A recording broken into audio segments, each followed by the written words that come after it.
Our Three Principles Global Community is a nonprofit organization that's committed to bringing an understanding of the three principles to people throughout the world.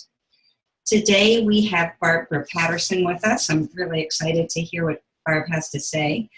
Barbara Patterson is the owner of a coaching and consulting company, bringing the insights of the principles to her work with coaches, leaders, and entrepreneurs from around the world. She has over 20 years experience coaching and working globally as both an internal executive and outside consultant. She's worked with and coached CEOs and top executives from all regions of the world. She's built a successful consulting and coaching business and has mentored other coaches to do the same. Today, in addition to running her own coaching and consulting business, Barb is partnering with Linda and George Pransky, developing principles-based practitioners through mentoring, training, and one-on-one work. She's also co-teaching the advanced track with Michael Neal for Super Coach Academy 2016, and recently contributed to Elsie Spittle's book, Nuggets of Wisdom. So Barb, thank you so much for taking this time to do the webinar with us, and I'm going to turn it over to you. Okay, thanks so much, Bonnie. And it's so fun to see everyone's faces. I just kind of want to talk to you. So let's just do that. You know, these webinars are meant to really be an invitation to a conversation. And in my mind, that's what we're up to today. So I'm going to share some of what's been fresh for me and what is kind of I'm seeing for myself, and would love then to turn it over and hear from you. And I know many of you, and those I don't know, I'm sure the same is true, that a lot of you see things that have been really helpful to me. And have your own experiences that the group will benefit from. So I just want to set that up at the beginning, that I'm really looking forward to a nice conversation. And I thought I'd start out with a quote from Sid. I was reading a book and this quote came up. Find your true identity and you will find love and understanding. If you find the source of the energy of all things, you will surely find the secret to life. Now, today we're talking about letting your true nature take the lead in life. And this has been a really interesting and eye-opening path for me. You know, that quote about find your true identity and you will find love and understanding. I'm going to admit something to you. A few years ago, I would have went, yeah, that's nice, but what about my life? Love and understanding is good, but you know, I got a business to create. I want things to happen. I got things going on in my life. How do I do that?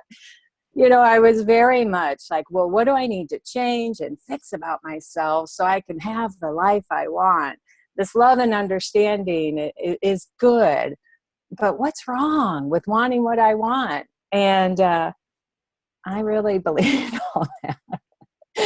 And when I first started getting involved in this work, I would listen to some of the teachers and they would talk about just getting a good feeling, you know, go for love and understanding. And all I could hear from that, my own level of consciousness at that time was settle in life.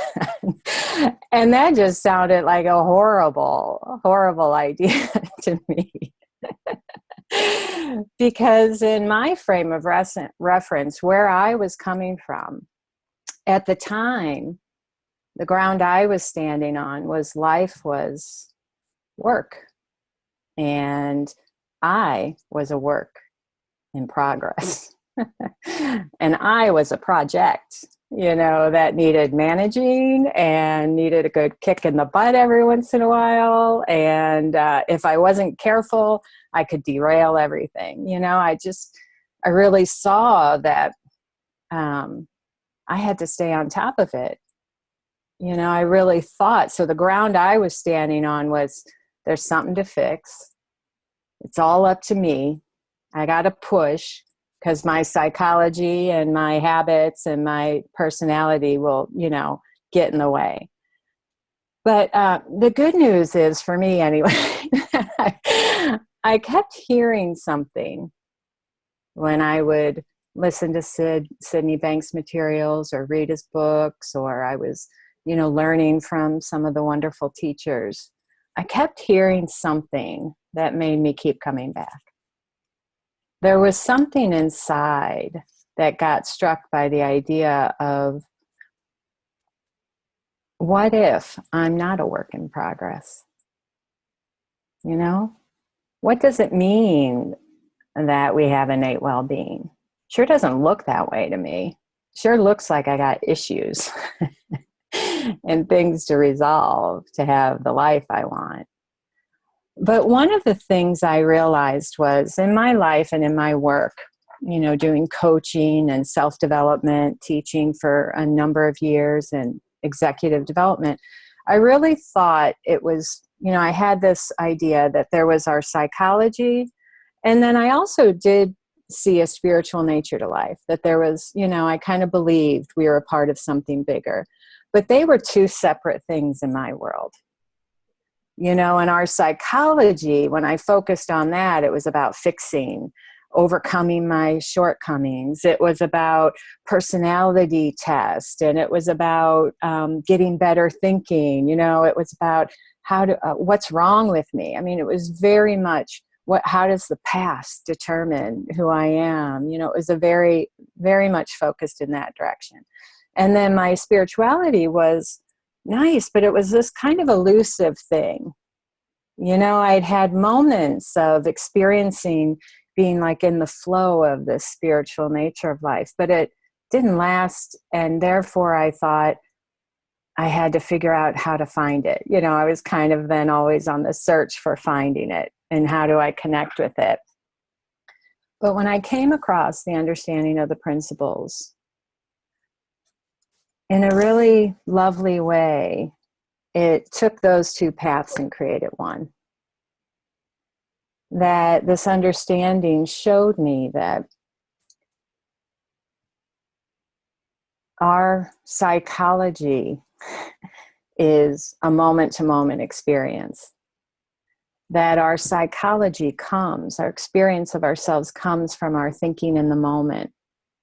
That behind all of life is this spiritual nature.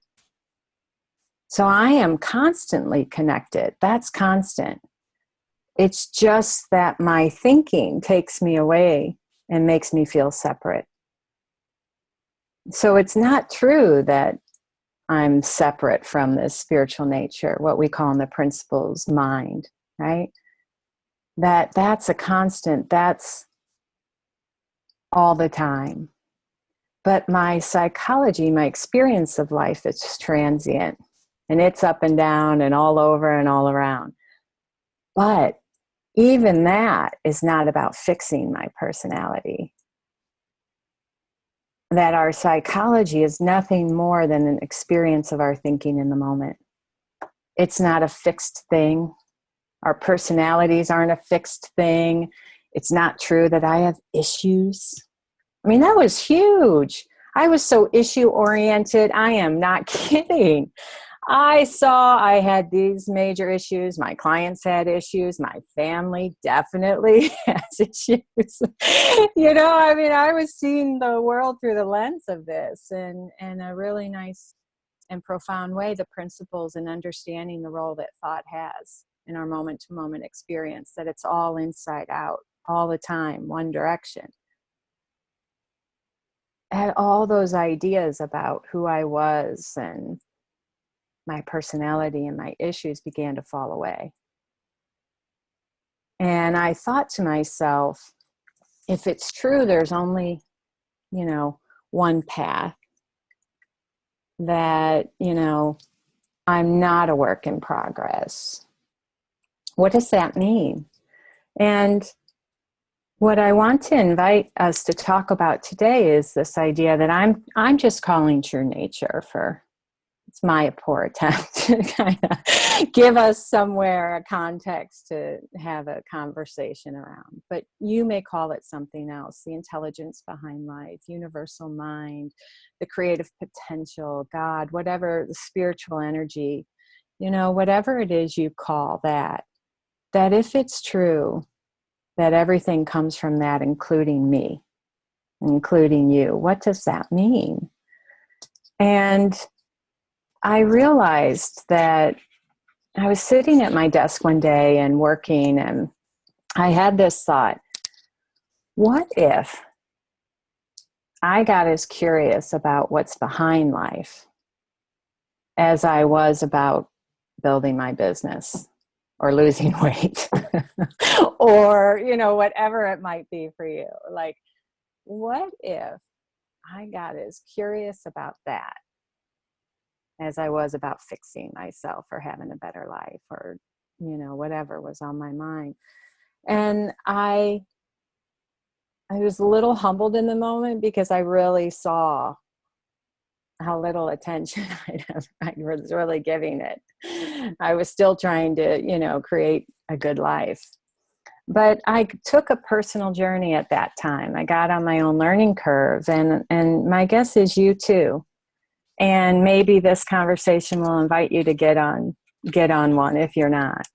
But what does that mean for me? What does it mean for all humans to see that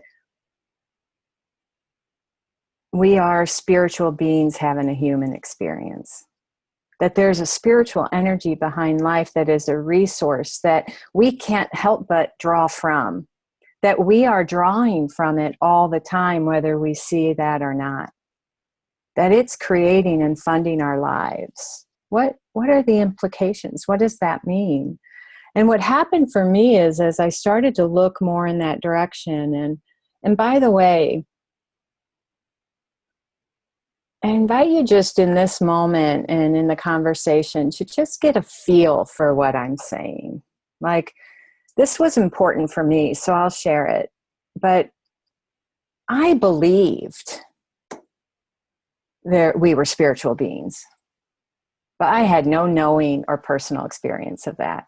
Because in my mind, that meant something woo-woo, something profound, some kind of spiritual enlightenment. And, that hadn't happened for me. But what I've come to see is that we're talking about something that's really practical, something that's everyday, that's really natural, and that's really ordinary. So I invite you, when we talk about the distinction today of true nature versus ideas, that you just invite and allow yourself to get a feel for whatever that might be for you. So I started to see that throughout my life, and in an innocent way, I had let my ideas of who I should be in the world determine how I felt about myself, how I was doing in life. I gave them the lead. So I had these preferences, ideas of what would be good, what would be better, how I should be, what would get me happiness. So I was navigating my life trying to create all those and make them happen. When I started to get curious about our spiritual nature, what I saw was, oh, that's so limiting. Barb's small idea of what happiness is, of what's her own potential, or what's on offer, what's possible, is so limiting. That when I look to the nature of life, to my true nature, an expansion happens. It's in that direction, in that place where real potential resides. Beyond the thought of my ideas, beyond the idea of what will be good or what would make me happy or what would be helpful even. Beyond all that, there's something else on offer. And in that inquiry, in that just hanging out, letting yourself be on that learning curve, I think you'll get a feel. I began to see like, oh, what if this was the ground I stood on to create my life from, rather than my idea of who I should be? What if I saw more the everydayness of this spiritual nature of life, my essence, versus trying to make it happen? You know, and I saw that there's the conceptual idea of what life is and who I am, but then there's something else. And when thought falls away, when my ideas fall away, we naturally fall into this deeper truth and this deeper flow. And that funds our life. It's already doing the funding.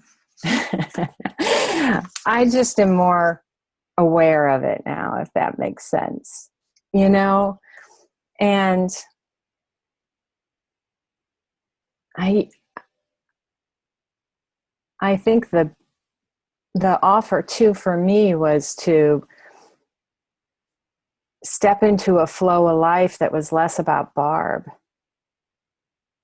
you know, and less about what I thought, what I needed in my limitation, but to see like what else is on offer. And out of that, all of that falls away into that love and understanding that Sid talked about. And that those teachers mentioned that I just totally, you know, poo-pooed at the beginning of this journey. You know, I realized that I had underestimated the power of that. That's the power that lights the path. You know, that's the power that funds my fulfillment. That's the power that connects me to my deeper truth, but also to others. So I just want to open it up and build on the conversation and just see what's resonating, if anything, for any of you, what you might see for yourself in what I'm talking about, or any questions.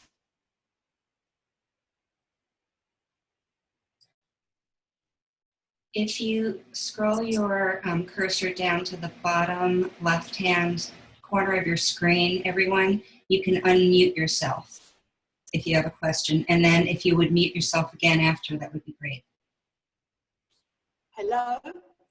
Hi. Hi, Barbara. Hi, everybody. Lovely to be here this evening. I've only come across the three principles in the last couple of months, actually. Mm. But what you were saying, I'm getting a real feel about it, because I felt that in some spiritual work I'd done before, I thought I was spiritual and having a human being experience, but I never felt it. But Barbara, when I was always, what I did, I've realised the three principles are the opposite way to what I did. I thought I was not right to be fixed, or everybody had to be fixed, or my family. I thought that there was something wrong with me. So I thought I had to be fixed. Mm. But I know I'm only new to this, so I can only say how I'm feeling. But when I found this, and I'm not broken, and it's an inside job, I'd actually been doing it the wrong way round. That makes sense. Also, that in what you're saying, I've had an insight, that feeling of a connection with mind, a feeling of it. And it's wonderful to come into this when I felt in the last couple of months that my mind has sort of quietened down. I kind of got it inside, but I don't know how properly it's working. But nothing in my life has changed, but everything is different. So I'm just not sure how to word it all yet. But it's left me with this beautiful, at times, and connection to myself. That it's wonderful, because I actually thought, I don't know what I'm going to do with myself now. But coming on this, and the way synchronicity, I just so believe happens, is you've thrown that to me, because wonderful thing of, wow, now that I'm not doing all the thinking and the fixing and the, for now, momentarily, yeah, look at that part, because for me, when I feel it and know it, I don't know as yet. Like, so many possibilities are open. I've no idea what they are, but if I'm not thinking it and I'm not working from what I call my wisdom, wow, it takes all the worry and all the burden off me to think what I should be, could be doing, and leaves me with actually what that you've gave me now was, wow, I'd actually like to sit with this and see where this goes. That's great. I love that. And thank you for sharing. And I think everybody on the phone, I'm guessing, could relate to your sharing and sees themselves in that. And it is an odd feeling for those of us who have, you know, sort of lived our life working on ourselves and working on our life, to begin to even suspect that that may not be necessary, to begin to just let go a tiny bit of the grip. You know, it can feel awkward and new, but I love that you're just allowing that to happen, and to see and to be and to see what unfolds for you. And this is the part that I think is so amazing, is like the personal learning curve, the personal journey is really important. You know, it's yours, you know, and it's going to come in your flavor and your way. And we have these webinars and we share to kind of hopefully wake something up inside, but it's waking up what's good for you, you know. So thank you so much for sharing. Who else?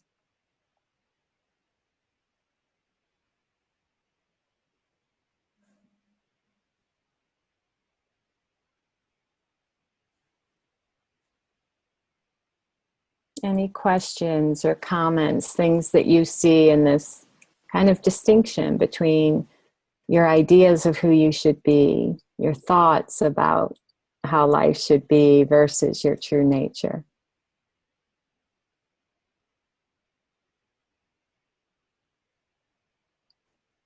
You know, one of the things that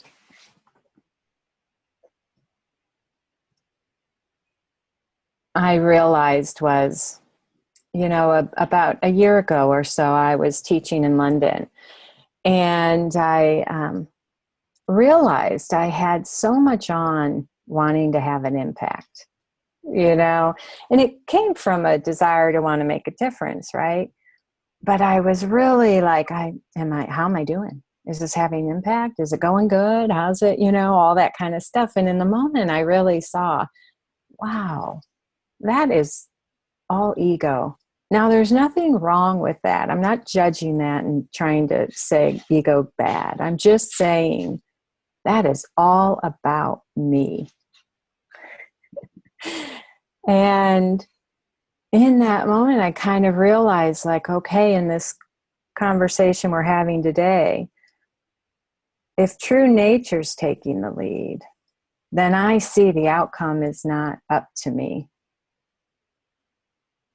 So the outcome of even my day-to-day effort is not up to me. the outcome of my one-on-one work or my group work or any conversation is not up to me. That all I have to do is show up, do what occurs to me in the moment, do and engage in that, and then I'll get informed. Life happens and we move through life and we just keep engaging in that way.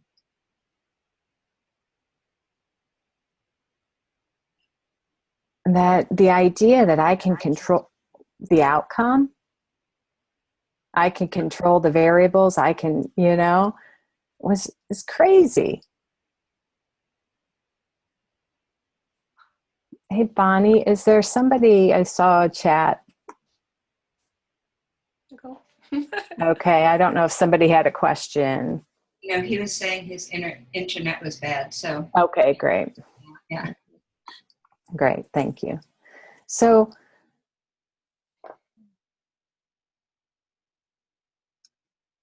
if we aren't a work in progress, there's nothing to fix, right? There's nothing to work on. What's possible if my mind isn't busy filling up with, ways to improve myself? What becomes available to us? And that, again, is a very personal answer. I can just say for me that prior to coming across the principles, I would have given myself an A on relationships. Maybe not always, I could follow up better with friends, that kind of thing. But as far as relating to people and connection, I would have given myself an A. But what I didn't realize was how much I lived in my thinking,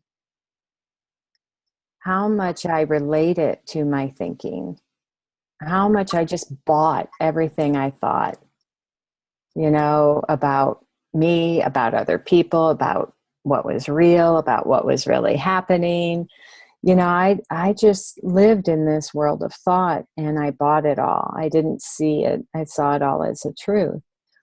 But as we become, as we understand that more about thought, and again, that we're living in the feeling of our thinking, that thought is transient, that it comes and goes unless I hold it, that, and as it comes and goes, my experience shifts.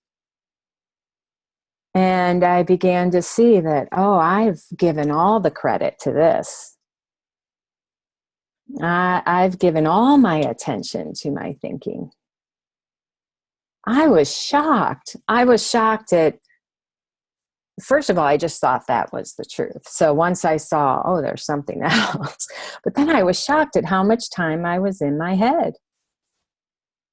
How much time I thought and considered my thinking and looked in the direction of what I was thinking versus life. And what happened is, as I began to naturally just see, there's a difference between thinking about life and living life. There's a difference between being in my thinking and being in life. There's a difference. And I didn't know much about it. I didn't have a ton of experience once I realized that. But again, just seeing the distinction in a natural way, being on, this learning curve, what happened was I started to have more and more moments of being here versus here.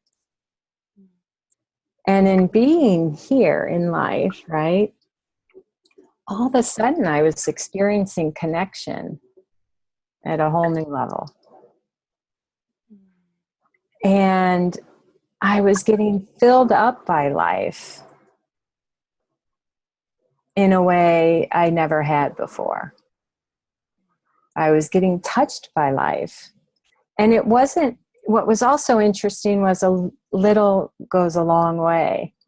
Thank God. Because I couldn't walk around, not consider, but little moments of being here and getting touched by life and feeling a deeper connection to the moment, to the person across from me, to nature, whatever it was affecting me in a really beautiful way that I could not have predicted. And all those years of striving and self-help and teaching and coaching and training and developing hadn't given me that. It was only when I got curious, more curious about what was behind life and behind thought, seeing thought and its transient nature, seeing that there was something else behind life. When I got more curious about that, all those things I've been striving for,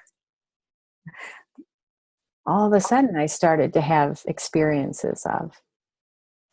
And I got to tell you, for a to-do list achiever,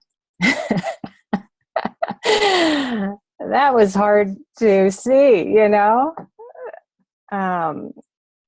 I still think, just recently I was telling somebody, hi, my name is Barb, and I still think I can figure it out. I think I'll be 80 and I'll still want to be in my head figuring something out or life out. But here's the difference. Ultimately, I know that's not the truth. And that when I'm in my head, living in my ideas of how life should be or trying to figure something out, I know that consciousness will wake me up and come back, and the thought will fall away and I'll fall into my true nature.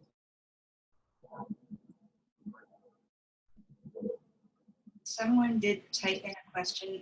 Great. Michelle's mic is not working. And the question is, for those of us who have not been exposed to the 3 Ps, where do we begin? Yeah. Hi, Mick. It's a really good question. So on the 3pgc.org, and that's a nonprofit organization, a global organization that is hosting this webinar. There's a lot of resources on there and a lot of direction, and there's some books, and I'm happy to follow up with you personally to give you some recommendations. But for everyone else on the call, I would recommend you go to that site. And in that, there's a link to practitioners from around the world that do this work. And so you can also look in your local area and see if anyone's there. Also, there's an events page which announces a lot of great work that's being done around the world, and a lot of that's free or it's webinar virtual, so you don't have to be in the exact location where it's taking place. And then also you'll see there's some books and tapes, and at the beginning of this session I read a quote from Sydney Banks, and this understanding really comes from a enlightenment experience that Sydney Banks had years ago. And part of the mission of the 3PGC, the 3 Principles Global Community, is to spread the word of this message and to help practitioners who teach this around the world. So I hope that answers your question. And there is another one that came in that is making me smile, because I remember you talking about this the first time I heard you at the conference in 2013. It says, in the spirit of true nature, do most of the 3PGC presenters speak extemporaneously, calling on what is being revealed to them in the moment? Are they mostly off script? Oh, yeah. Probably both, all. I think everyone is different, but I'm going to try and go to what I think might be the heart of your question. And if I miss it, please clarify for me. But in the same way that we're talking about letting our ideas of who we should be or what we want lead our life versus this kind of deeper essence of who we are, our true nature,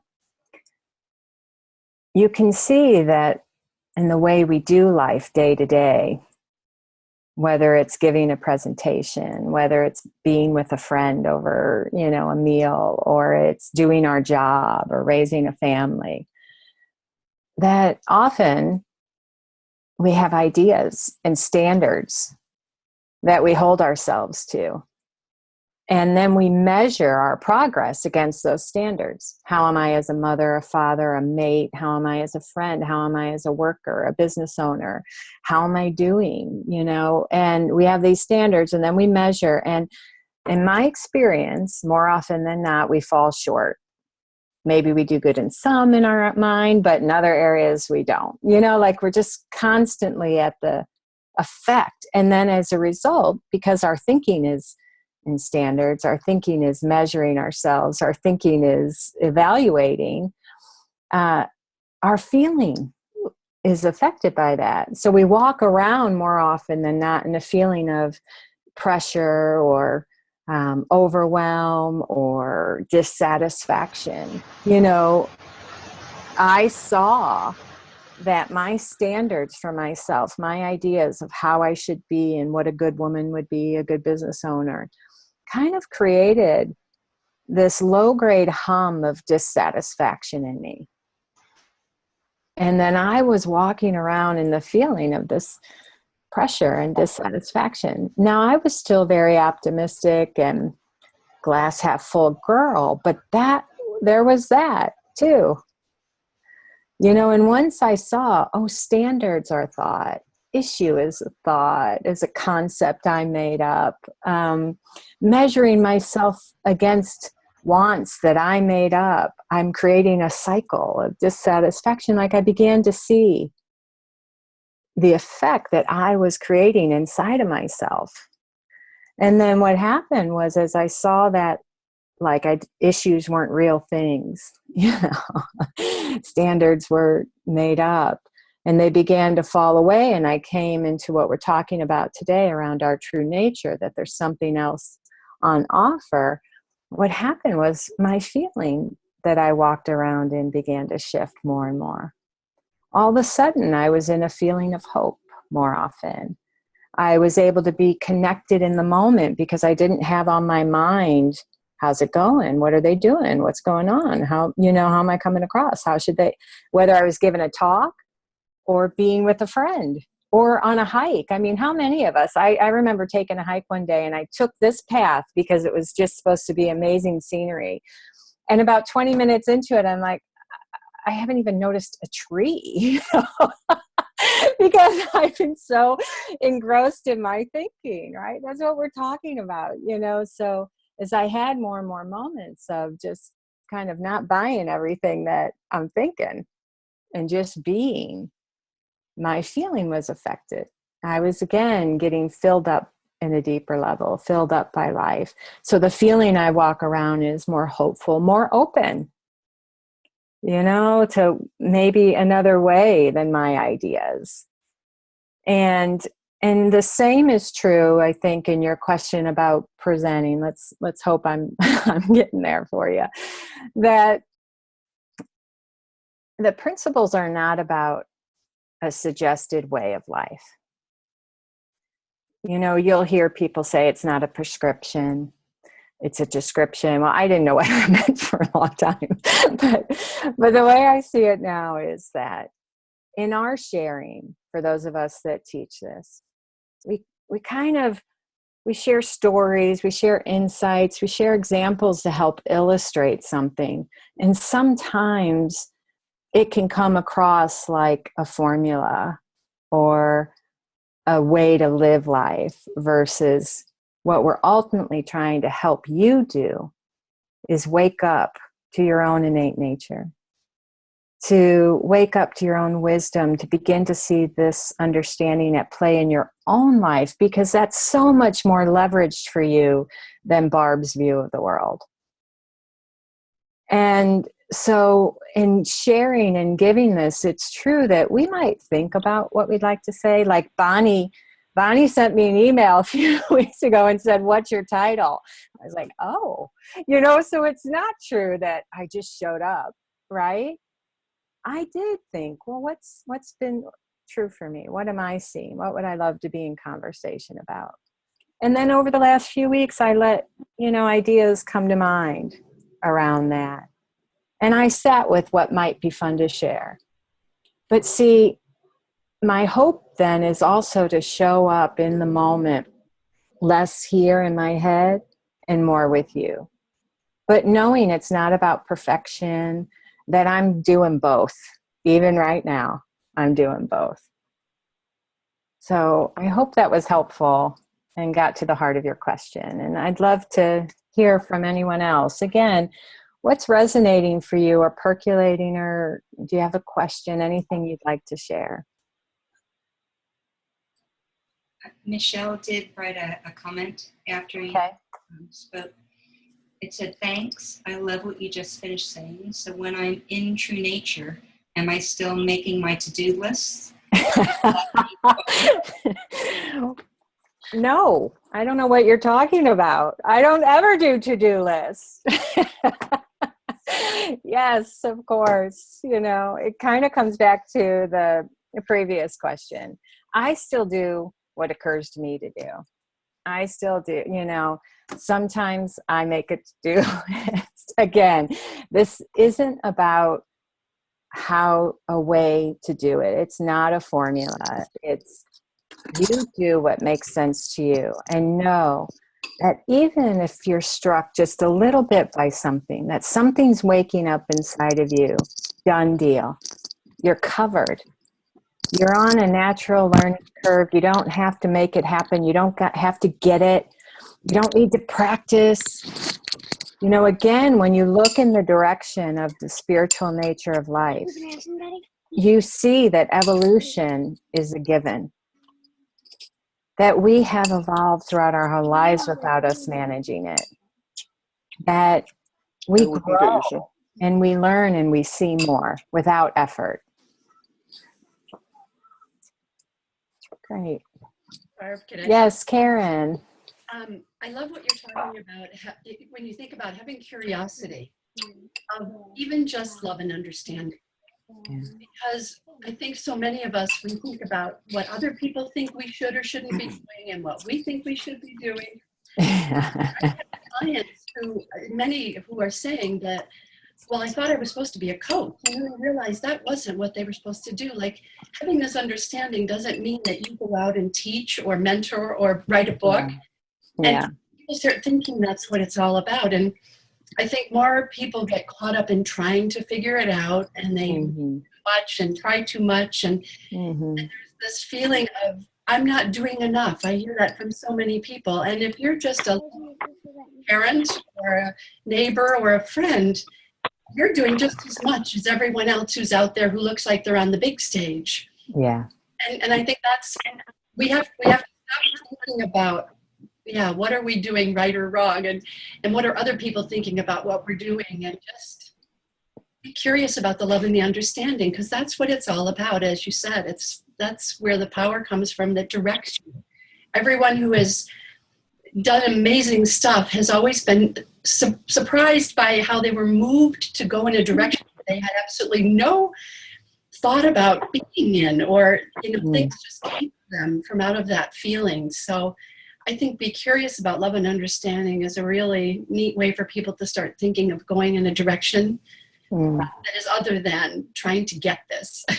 Yeah, that's great, Karen. Thank you so much for sharing that. And it's true, I spent so many years trying to figure out my purpose, and what's my purpose? And, it's big, I know, but what is it? And created so much angst for myself because, again, somehow I wasn't living it, right?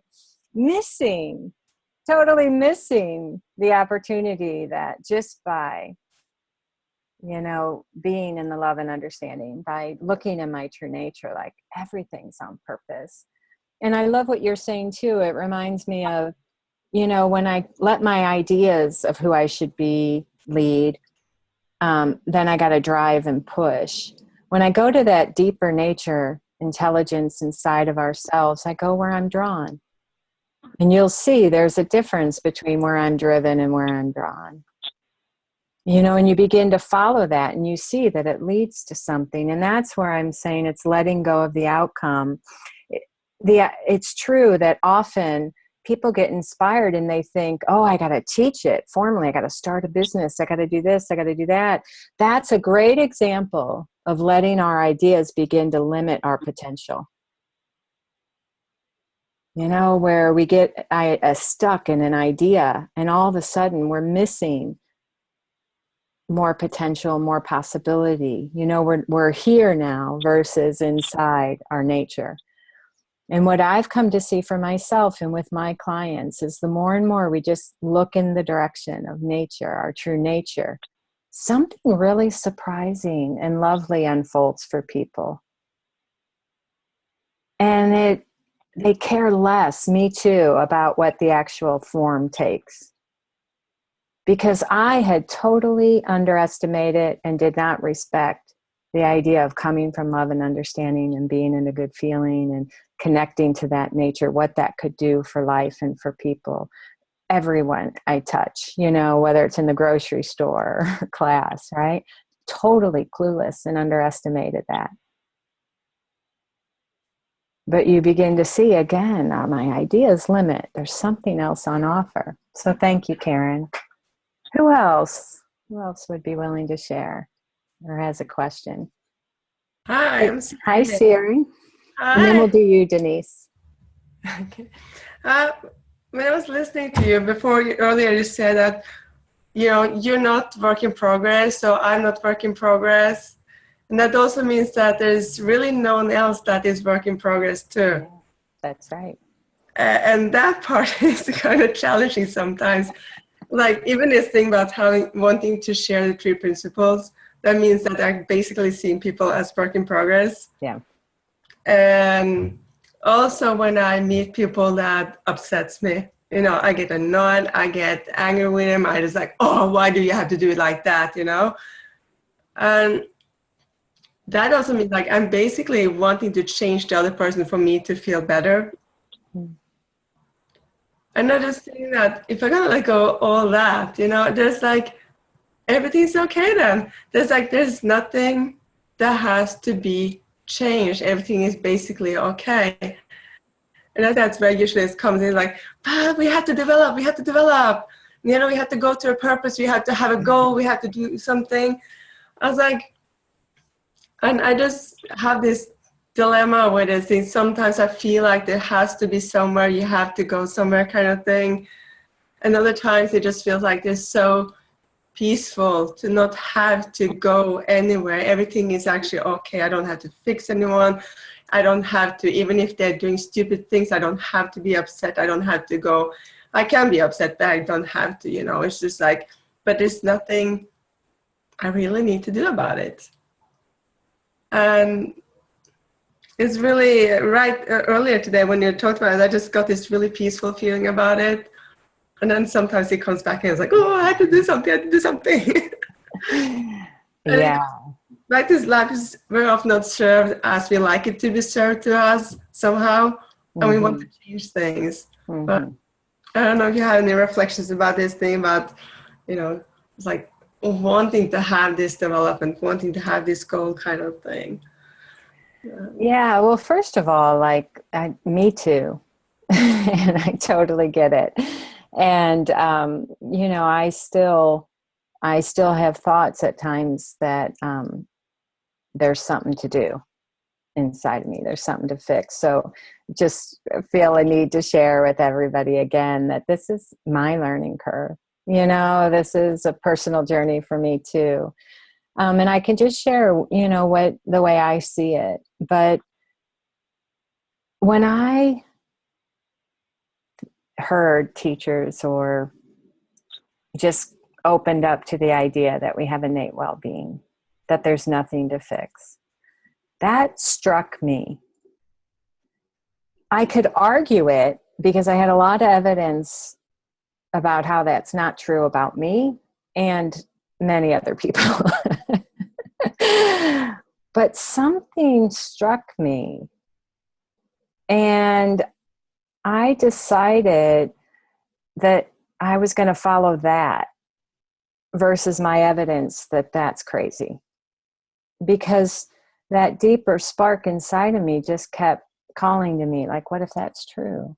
What did that mean? And for me personally, what began to happen then was all of a sudden the idea that there's, innate well-being and that I need to be fixed couldn't sit together, right?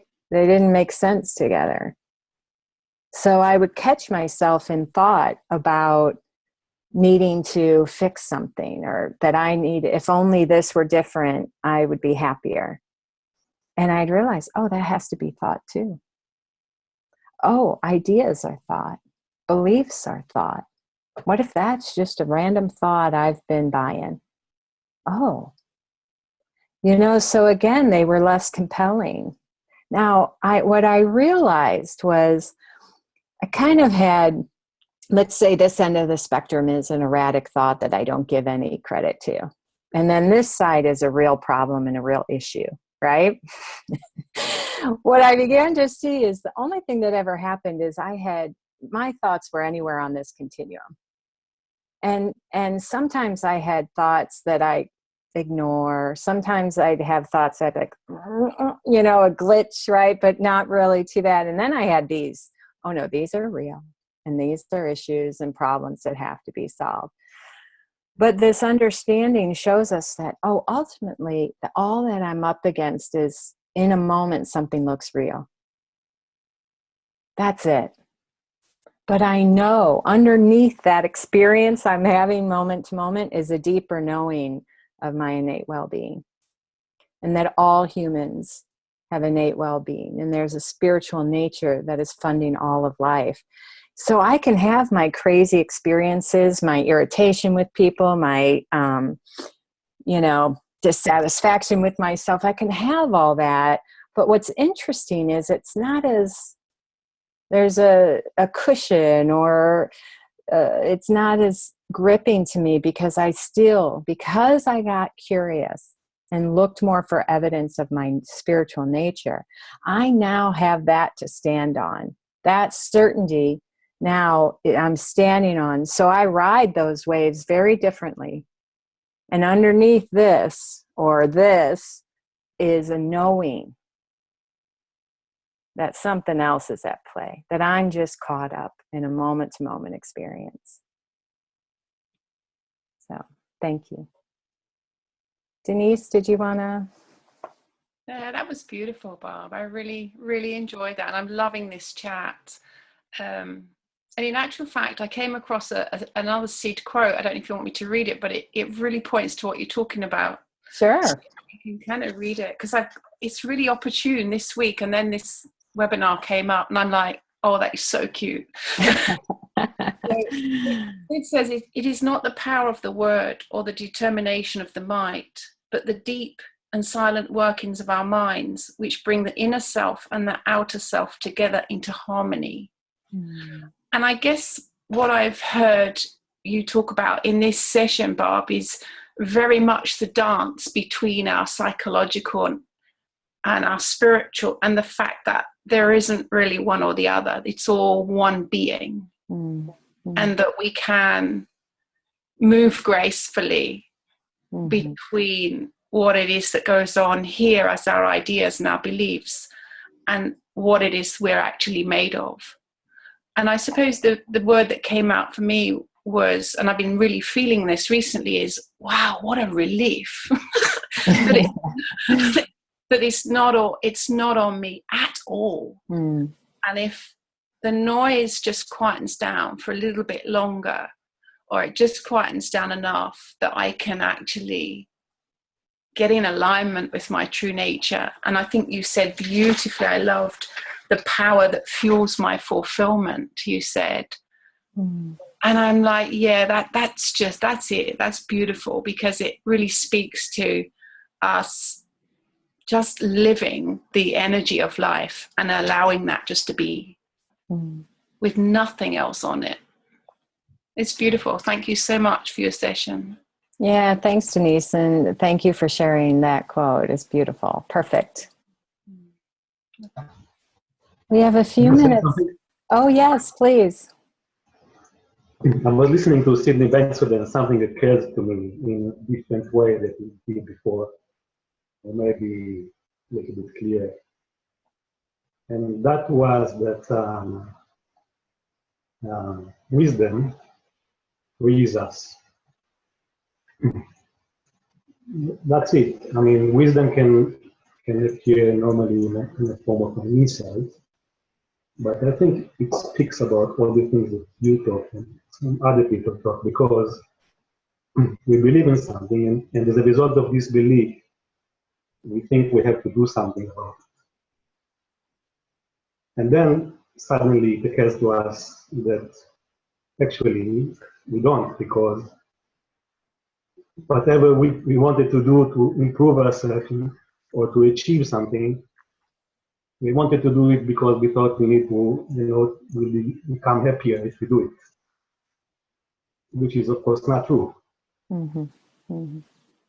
So basically every time we have something that we are stuck with, or that we are sure that is, we really have to take it seriously, and then we are touched by wisdom, you can say, and suddenly we are working.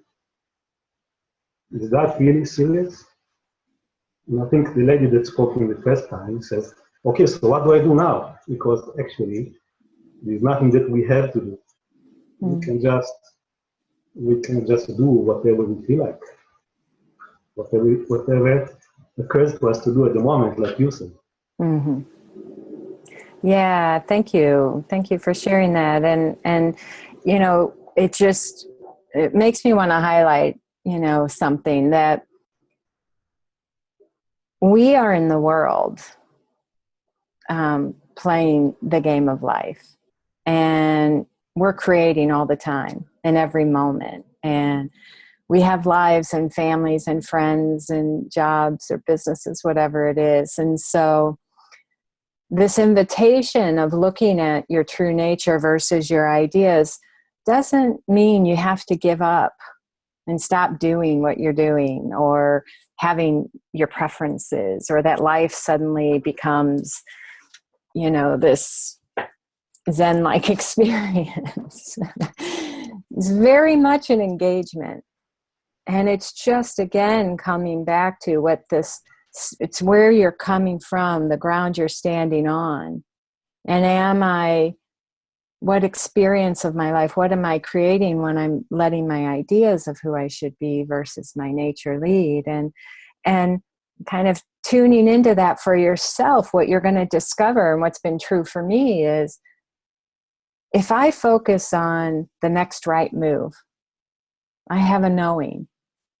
When I get into who I should be, how it's going to look, the outcome I want, the thing I don't have, how to be, then all of a sudden there's a whole lot more thinking and thought. But there is something that happens. It's not as if looking in the direction of our true nature. That is creative potential in action. It is a creative life force. It's full of energy. It's full of infinite possibility. It is not passive. I promise you, it is not passive. So it's a really, been an interesting, because there are things and ideas that we'll want to create or do, and they require a doing. They require our engagement in life, and sometimes a to-do list, or, working long hours. That it's not about the form that it's taking. It's about where we're coming from. And ultimately seeing, it's not about getting there. It's about we're already coming from there.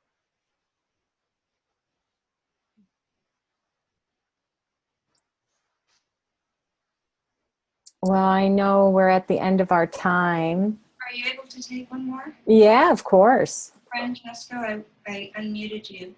Okay, great. Hey, Barb, how are you? Hi, congratulations, Daddy. Thank you. Thank you so much. Yeah. It's been a really nice time listening at it. Every time I'm in the Three Principles dialogue, I see how much I'm living in my head more.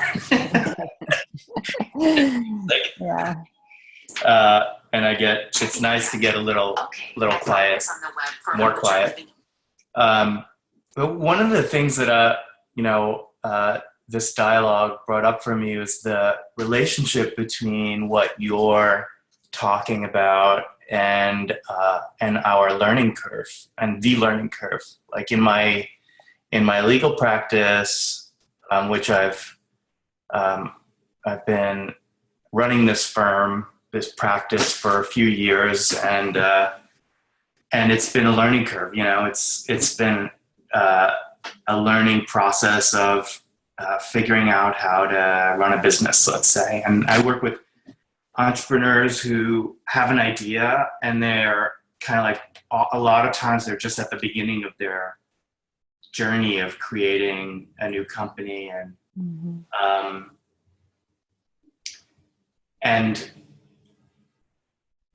there was a time in my law practice where I hired a coach to grow my practice. Really, it's like one of those coaches that was like, build a 7-figure law firm in a year or something like that. And part of that program, and it all made perfect sense to me, but I didn't actually do anything in response to the knowledge that I gained. And it just didn't, because I'm realizing that it just didn't come from inside of me. Yeah. I was trying to climb a learning curve by getting information from outside. And I was really curious how the learning curve looks to you. I mean, today, the way it looks to me is like what you were describing about just doing the next thing. And Denise, I love that quote, because it seems to me like the depth and the presence with which I do what is right in front of me is all there is. And so, I mean, even a learning curve is, in a way, it's just thought. It's just looking into a future. And all there really is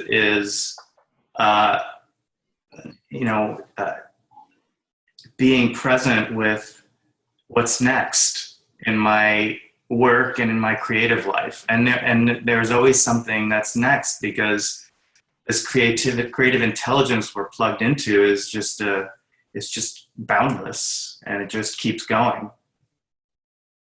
I would love to hear what your experience with that is. I know you work with businesses, and you have your own business too. Mm-hmm. Mm-hmm. Yeah, I think it's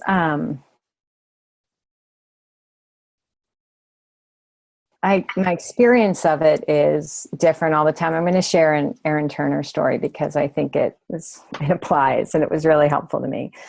Aaron shared a story one time that when he moved to London to start his business, people would ask him, "Hey, Aaron, how's your business going?" And he would say, "Oh, yeah, it's going really well." And then the next day someone would ask him, and they'd say, "Aaron, how's your business going?" He'd say, "Oh, I don't know. Not sure this is going to work out." Right. And then eventually he caught on to himself and realized, whatever his experience is in the moment, whatever he's thinking, wherever his, state of mind it is in the moment is how he's answering. So what he saw was how illusory it is. That sometimes over-tracking our curve, over-tracking how we're doing isn't helpful at all. And so he said that when people asked him, he started to just say, when people said, "Aaron, how's your business?" He said, "Well, I don't really know, but today it looks good." I don't really know, but today I'm worried about it. Like just sort of owning that, right? Mm-hmm. And I think you're right, that it looks like the more I look in the direction of that creative potential, that energy that's funding all of life, and I get more comfortable not going too far out and just hanging out in what's next. Mm-hmm. And for me, I'm impatient. So I always want it faster, so I kind of getting comfortable with my impatience, like seeing my impatience for what it is. all of that, I think, allows us to just step into a creation and a creativity that sometimes is fast and sometimes is slow, that sometimes looks like, like even this summer, I had a lot of time to just be and to slow down and be with friends and family. But I would have moments where my thinking, I'd get worried. Oh, I'm not working hard enough. Or, oh, I said I would do this thing and I'm not doing it. But I know because of this understanding, my understanding of the principles does the heavy lifting for me. It helps me realize, oh, that's just worried thought. That's just an insecure thought I'm giving attention to, nothing more. It's not a truth. That if I just sit in the space of what do I know to do next, it was hang out with your friends. I hope that answers your question, Francesco. It does, yeah. Thank you. Yeah, great. Thank you so much, Barb, for going over a few. Yeah, of course. That. Just want to mention two things. First of all, the next webinar is September 8th with Dick and Bettinger at 9 a.m. Pacific time again. And also, I want to remind everybody about the 3PGC 2016 conference that's coming up in the Los Angeles area, October 27th through the 30th. And Barb, I'm going to let you say a few words if you don't mind. Yeah, well, first of all, if you're thinking about it at all, hit the go button, because the conferences that are on offer, whether they're in London or in the US, are just such a wonderful opportunity to be in a community of like-minded people and to be on this learning curve. And there's always a variety of teachers, and getting to hear from the different teachers is wonderful. Like, to have them all in one place at one time is amazing. And many people on this call are actually going to be speaking at the conference. And so, Karen is one of them, Kay Taylor. I see, I'm going to forget people, Francesco, Anna Holmbeck, and I saw Marina. There's a ton of you on, and forgive me for omitting others. But it's just such a great chance to just be, hang out, meet people,